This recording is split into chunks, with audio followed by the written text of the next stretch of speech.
Kompensuojam vaikų. Vaikų kompensuojam. Ir kur lesa? Prezidentūroj. Netrukus pamatysime dar vieną, kuri ardo premjero šeimą. Lutaitė priima Butkevičiaus iššūkį. Na, tikrai aš negaliu pakeisti savo nuomonės. Aiškiaregių vizijose politinių galiūnų dvikova.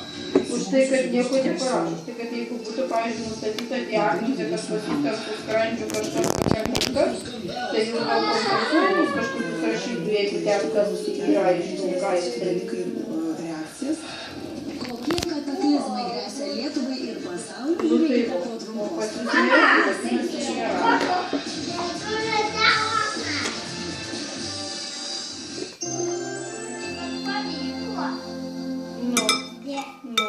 Vasario 16-ąją švęs Lietuvos laisvę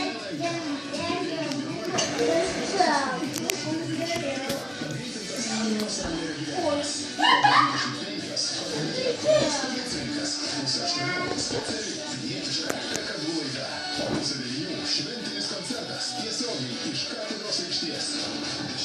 Reikia paklaus.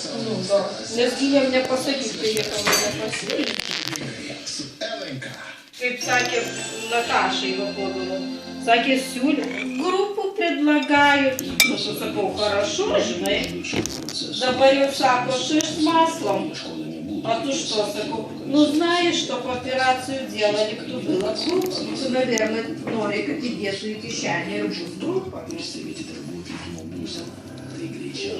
O kaip neįdėsi, nu tai ir užkirta. Tai ir man.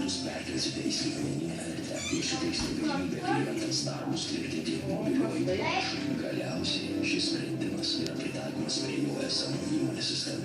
Užsisakykite verslo sprendimo paskaitą iš Tele2. Nes dabar reikia gulėti ligoninėje. Visą savaitę kilogramas lietuviškų bulvių tik 19 euro centų. Kilogramas atvėsinto nemateto viščiuko tik 1,89 centai, o 400 gramų sostinės batonas tik 59 euro centai. Iki, mes visi norim sutaupyti. Automobilis už batono kainą.